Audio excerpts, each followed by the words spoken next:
चक्र को समझेंगे। जो कोशिका चक्र है वो एक्चुअल में क्या है? देखिए कि कोशिका चक्र वह क्रमबद्ध घटनाओं की श्रृंखला है जिसके द्वारा एक कोशिका विभाजित होकर 2 नई कोशिकाएँ बनाती हैं। जैसे कि मैंने पहले भी बताया था सेल साइकिल में क्या होता है, मान लो एक आटे की लोई वाला मैंने एग्ज़ाम्पल दिया था, आटे की लोई है, बड़ी लोई है, उसको हमने 2 पार्ट्स में डिवाइड कर लिया।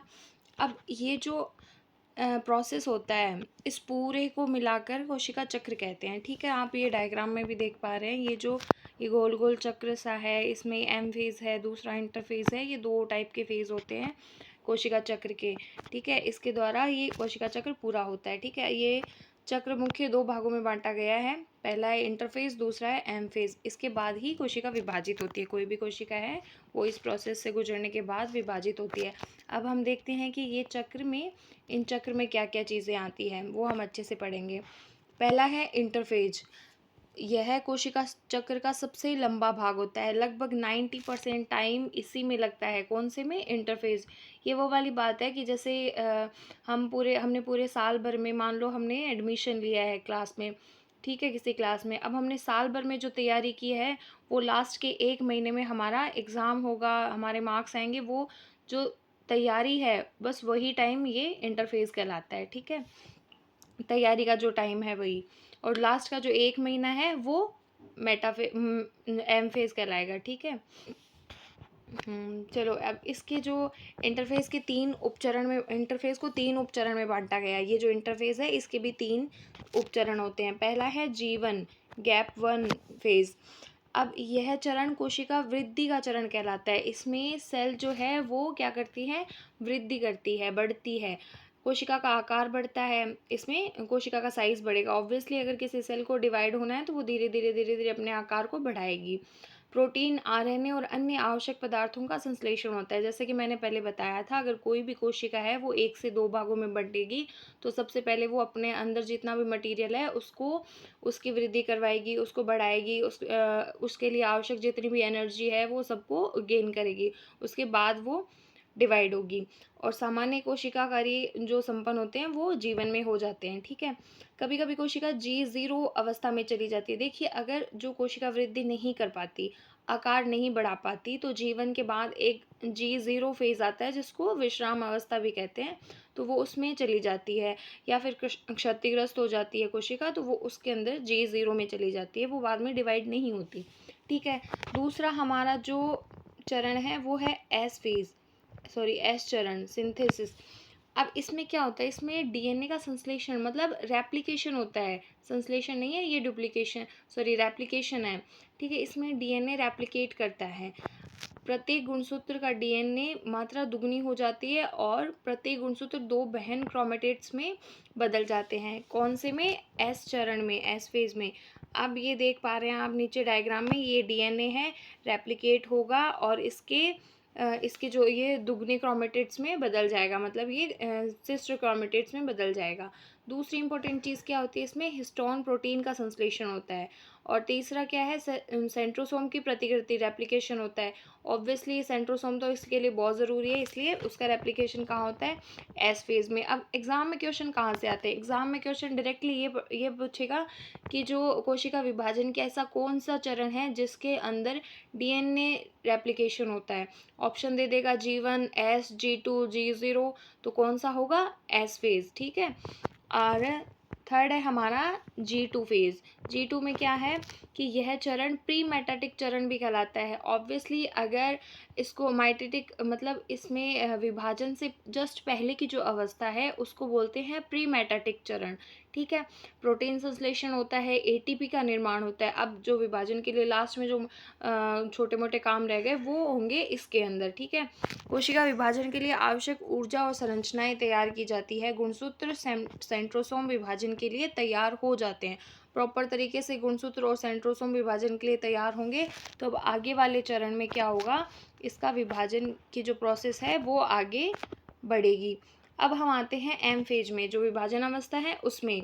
यह वास्तविक कोशिका विभाजन होता है। कहाँ पे? एम फ़ेज़ में। इतनी देर तो क्या चल रहा था? तैयारी चल रही थी। जो हमने 3 चरण पढ़े हैं उनमें कोशिका विभाजन के लिए तैयार हो रही थी। अब एक्चुअल में कोशिका विभाजन शुरू होता है एम फ़ेज़ में, ठीक है? इसको भी हम 2 भागों में बाँटते हैं। देखो कोई भी कोशिका विभाजित होगी तो ऑब्वियसली उसका जो उसके अंदर मेन जो चीज़ है वो होगा उसका केंद्रक। उसके केंद्रक में बहुत सारा मटेरियल पड़ा रहता है। अब वो मटेरियल सबसे पहले वो केंद्रक विभाजित होगा। वो केंद्रक विभाजन होने के बाद में कोशिका खुद विभाजित होगी। तो सबसे पहले जो कैरियोकाइनेसिस होता है मतलब केंद्रक का विभाजन, और दूसरा है साइटोकाइनेसिस मतलब साइटोप्लाज्म का विभाजन। ठीक है, कैरियोकाइनेसिस के हम चरण देखते हैं। ये जो कैरियोकाइनेसिस है, जो केंद्र का विभाजन है, वो 4 भागों में होता है। 4 प्रोसेस होते हैं इसके। पहला है प्रोफेज, दूसरा है मेटाफेज, तीसरा है एनाफेज और चौथा है टेलोफेज। देखो प्रोफेज में क्या होता है, सबसे पहले हम देखते हैं गुणसूत्र सघन और छोटे होते हैं। नाभिक के अंदर, याद रखना, नाभिक के अंदर गुणसूत्र पाए जाते हैं।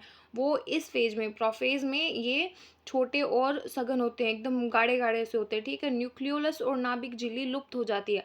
अब उसको बंटना है 2 भागों में, तो ऑब्वियसली सबसे पहले उसके बाहर की जो लेयर है, उसके बाहर की जो मेम्ब्रेन है वो विलुप्त होगी। सेंट्रोसोम विपरीत ध्रुवों की ओर चले जाते हैं ताकि आगे उनको जगह मिल सके विभाजन के लिए। ठीक है, स्पिंडल तंतु बनते हैं। स्पिंडल फाइबर किस में बनते हैं, प्रोफेज में बनते हैं।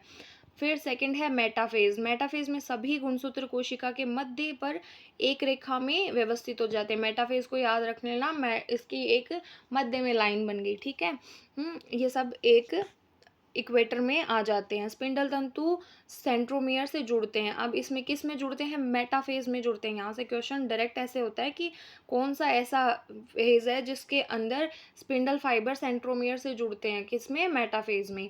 एनाफेज, थर्ड है एनाफेज। सेंट्रोमियर विभाजित हो जाते हैं। अब सेंट्रोमियर का विभाजन किस में हुआ, एनाफेज में।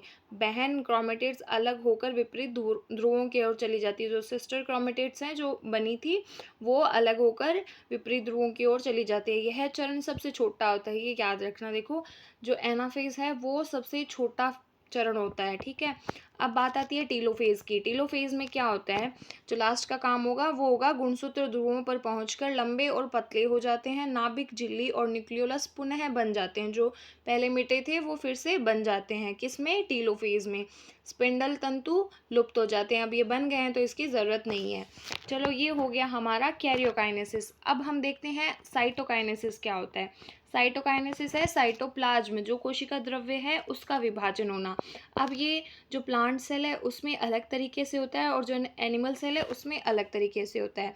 तो देखो जो प्लांट सेल है, सॉरी, जो पशु को, हाँ, पहले पशु कोशिका का देखते हैं, मतलब एनिमल सेल का। एनिमल सेल में क्या होता है, क्लीवेज फरो बनती है। क्लीवेज फरो कैसे, कि जैसे एक खांच बनती है, आप देख पा रहे हैं, जैसे टेलोफेज में खांच से बन रही है, वैसे प्लांट सेल में क्या, सॉरी, एनिमल सेल में क्या होता है, खांच बनती है। कोशिका प्लाज्म जब विभाजित होता है तब। और जो एनिमल सेल, सॉरी, जो प्लांट सेल है उसके अंदर क्या होता है, उसके अंदर प्लेट बनती है। सेल प्लेट के द्वारा, आप देख पा रहे हैं इसमें, ये डायग्राम है, इस डायग्राम में देख रहे हैं एक सेल प्लेट बन रही है पादप कोशिका में, और जो जंतु कोशिका है उसके अंदर खांच बन रही है। इसके द्वारा कोशिका विभाजन हो जाता है। अब हम इम्पोर्टेंट चीज़ देख लेते हैं कि ये कोशिका विभाजन क्यों ज़रूरी है। हमने पहले भी देखा था किस लिए ज़रूरी है, वृद्धि के लिए ज़रूरी है। हमारे चोट वोट लग जाती है उसके लिए, उसकी जगह नई कोशिकाएं आने के लिए ऑब्वियसली ज़रूरी है। और रिप्रोडक्शन के लिए, मेन रिप्रोडक्शन बहुत ज़रूरी है, उसके लिए भी कोशिका विभाजन ज़रूरी है। अब हम देखते हैं कि जो कोशिका चक्र में इंटरफेज की अवधि होती है वो तो परिवर्तनीय होती है, लेकिन जो एम फेज़ है उसकी अवधि सेम ही रहती है, वो चेंज नहीं होती। और G1 S और G2 को मिलाकर इंटरफेज कहा जाता है। धन्यवाद।